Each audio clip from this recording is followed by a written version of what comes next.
Stadium বুলেটিনে স্বাগত সবাইকে। জয় জ্যোতি রয়েছে আপনাদের সঙ্গে। আজকে প্রথম খবর যেটা বলবো সেটা হচ্ছে ভারত জিম্বাবুয়ে সিরিজ শুরু হয়েছে এবং প্রথম ম্যাচেই দুর্ধর্ষ জয় ভারতীয় দলের। একটা চাপানোতোর মধ্য দিয়ে যাচ্ছিল ভারতীয় টিম, আয়ারল্যান্ডের বিরুদ্ধে টি-20 সিরিজ হেরে গিয়েছিল এবং তারপরে কিন্তু এই অপেক্ষাকৃত মানে এই তুলনামূলকভাবে অনেক সহজ প্রতিপক্ষ জিম্বাবুয়ের বিরুদ্ধে নামার আগেও মনে করা হচ্ছিল যে জিম্বাবুয়ে আবার সেই জিনিসটাই করবে না তো যেটা আয়ারল্যান্ড করেছে কয়েকদিন আগে। তবে জিম্বাবুয়ের বিরুদ্ধে প্রথম ম্যাচের দাপট ভারতীয় দলের। জিম্বাবুয়ে প্রথমে ব্যাট করতে নেমে 125 রান তোলে এবং অতি সহজেই 3 উইকেটের বিনিময়ে ভারতীয় দল সেই রানটা চেস করে নেয়। যেটা বলার বিষয় সেটা হচ্ছে বৈভব সূর্যবংশী। বৈভব সূর্যবংশী নিয়ে অনেক আলোচনা হচ্ছিলই। ভারতে তার একটা স্পেশাল নক ছিল আন্ডার-19-এ খেলার সময়। আজকে কিন্তু তিনি অর্ধশতরান করলেন এবং আন্তর্জাতিক কেরিয়ারের প্রথম অর্ধশতরান করলেন। 18 বলে অর্ধশতরান করেছেন, 4টি 4, 4টি 6। তবে তার পরের বলেই স্ম্যাশ করতে গিয়ে তিনি একদম ডিপ থার্ড মেনে ক্যাচ দিয়ে বসেন। 50 রানের মাথায় 19 বলে 50 রান করে তিনি প্যাভিলিয়ন মুখী হন। তবে বৈভব সূর্যবংশী কাজটা আগেই করে দিয়েছিলেন এবং যার ফলস্বরূপ ভারতীয় দলের জয়টা কিন্তু শুধুমাত্র সময়ের অপেক্ষা ছিল। ঈশান কিশন 35 রান করেছেন, শ্রেয়াস আইয়ার তাকে যোগ্য সঙ্গ দিয়েছেন এবং খুব ইজিলি ভারত এই ম্যাচটা জেতে 3 ম্যাচের সিরিজে ভারত 1-0 এগিয়ে গেল।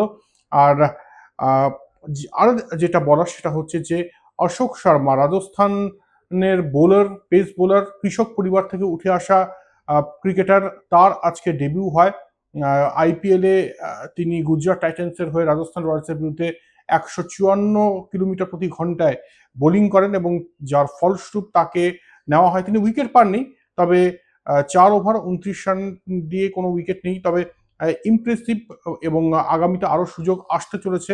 তবে তার যে জীবন সংগ্রাম, কৃষক পরিবার থেকে উঠে এসে ভারতীয় দলের জার্সি গায়ে গলানো, এতটা কিন্তু সহজ নয়। অন্যান্য বোলারদের মধ্যে যদি বলি তাহলে মায়াঙ্ক যাদব 4 ওভার 18 রান 2টি উইকেট এবং অপরদিকে প্রিন্স যাদব 4 ওভার 19 রান 2টি উইকেট নিয়েছেন। সহজ জয়।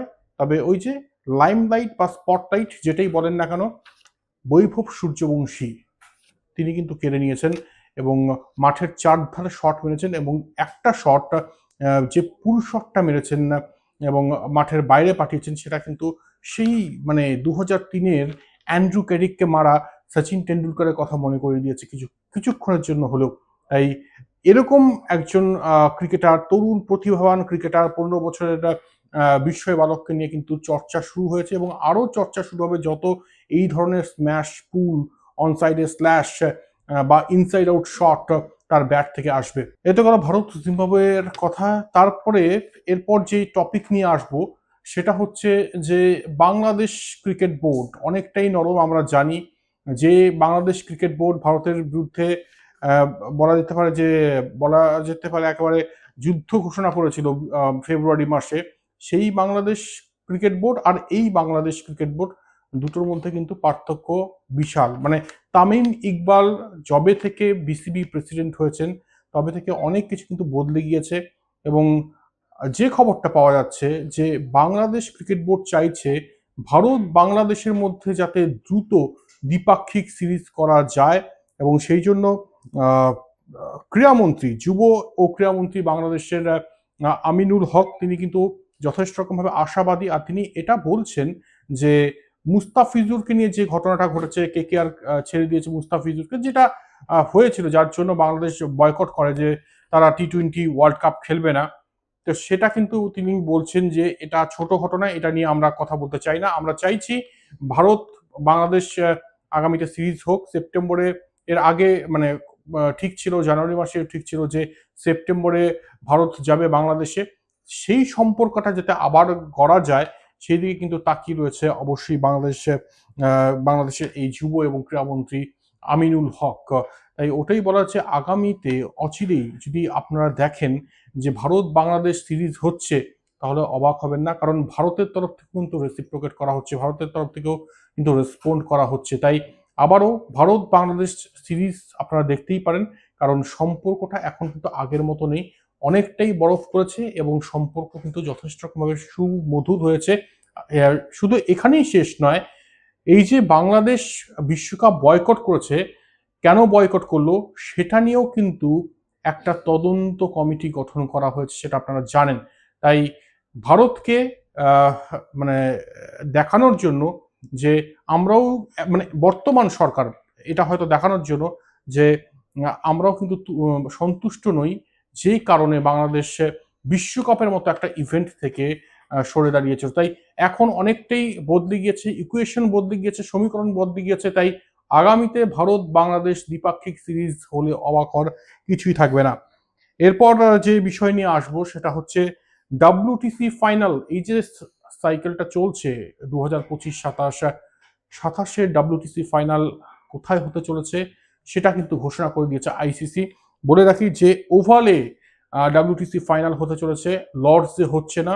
লর্ডস ডিমেরিট পয়েন্ট পেয়েছে, যার দরুন লর্ডস থেকে সরিয়ে নেওয়া হয়েছে। ওভালে হবে ফাইনাল। জুনের 9 তারিখ থেকে 13 তারিখ পর্যন্ত এই WTC ফাইনাল হবে, এবং এর আগে যে WTC ফাইনাল হয়েছিল সেটা আমরা জানি লর্ডসে হয়েছে, এবং সেই বিখ্যাত জয় সাউথ আফ্রিকার অস্ট্রেলিয়াকে হারিয়ে টেম্বা বাভুমার দুর্দান্ত ক্যাপ্টেন্সি এবং একটা মানে উপন্যাস সাউথ আফ্রিকা ক্রিকেট নিয়ে, এটা আমরা ভুলে যাইনি। তবে পরবর্তী WTC ফাইনাল আপনারা কিন্তু লর্ডসে দেখবেন না, আপনারা দেখবেন ওভালে। এরপর আসছি আজিঙ্ক রাহানে। আজিঙ্ক রাহানে কি নিয়ে কি বলবো বলুন তো? রাহানে কলকাতা নাইট রাইডার্সের ক্যাপ্টেন হিসেবে ব্যর্থ। এক সময় ভারতের দুর্দান্ত ব্যাটার ছিলেন, টেস্ট ব্যাটার। ওভারসিজ কন্ডিশনে যথেষ্ট ভালো রান রয়েছে। আমরা জানি যে লর্ডসেও একটা দুর্দান্ত 100 রান রয়েছে 2014-তে আজিঙ্ক রাহানের। এই রাহানেকে এখন ধারাভাষ্যকার হিসেবে দেখা যাবে। ইংল্যান্ডে আপনারা জানেন যে 100 হয় এবং এই টুর্নামেন্ট ঘিরে যথেষ্ট রকম উন্মাদনা থাকে। ভারতের তরফ থেকে এই আজিঙ্ক রাহানেকে ধারাভাষ্যকার হিসেবে দেখা যাবে, এবং তিনি নিজেও কিন্তু এক্সাইটেড এই জব অফারটা পেয়ে। তিনি নিজে বলছেন যে বিবিসি প্যানেলে যুক্ত হতে পারে গর্বিত, আর আশা করব যে নিজের কাজটা ভালো মতো করবো। মানে ব্যাট হাতে দেখা গিয়েছিল এর আগে ইংল্যান্ডে, এবং যথেষ্ট সফলভাবেই মানে সফল হয়েছিলেন তিনি ব্যাট হাতে। এবার মাইক্রোফোন হাতে কতটা সফল হন সেটাও কিন্তু আমাদের নজর থাকবে। এরপরে আসি একদম শেষ খবরের দিকে, সেটা হচ্ছে যে ইস্ট বেঙ্গলের কি খবর। ইস্ট বেঙ্গল প্রস্তুতি নিচ্ছে। আমরা জানি সামনে Durand derby. Antonio Lopez Habas একটা কথা বলছেন, তিনি বলছেন যে সমর্থকদের সমর্থনটা চাই। তিনি ইস্ট বেঙ্গলের পালস কিন্তু বুঝতে পারছেন। এর আগে যতই তিনি এটিকেতে থাকুন বা মোহনবাগানে থাকুন, এবং যথেষ্ট সফল কোচ, ইস্ট বেঙ্গলের পালস তিনি প্রথম দিনই বুঝে গিয়েছেন, এবং তিনি বার্তা দিয়েছেন এটাই যে আমি দল গোছাচ্ছি, তবে সমর্থকরা আশা করব পাশে থাকবে।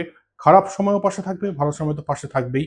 তাই ওটাই বলার যে ডার্বিতে নামার আগে তিনি কিন্তু সমর্থকদের উদ্দেশ্যে বার্তা দিলেন, এবং একই সঙ্গে রামিরেজ তিনিও একটা কথাই বলছেন যে আমরা নিজেদের সেরাটা দেব, এবং মোহনবাগানের বিরুদ্ধে নিজেদের সেরাটা দিয়ে আরও একবার প্রমাণ করব যে আইএসএল জয়ের পরেও, মানে ইস্ট বেঙ্গল আইএসএল জিতেছে তারপরেও কিন্তু যে এত অদল বদল হলো, অস্কার বুজো চলে গেল বা এত ফুটবলার এদিক থেকে ওদিক গেল, ইস্ট বেঙ্গলের জয়ের ধারাটা কিন্তু অব্যাহত রয়েছে। এটা কিন্তু বোঝানোর চেষ্টা করবে ইস্ট বেঙ্গল ফুটবলাররা, এমনটা কিন্তু মনে করছেন না রামিরেজ।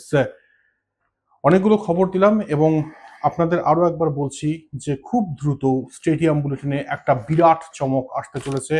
তাই কোথাও যাবেন না, স্টেডিয়াম বুলেটিনের সঙ্গে থাকুন কলকাতা টিভির, দেখতে থাকুন কলকাতা টিভি, রাত দিন 7 দিন।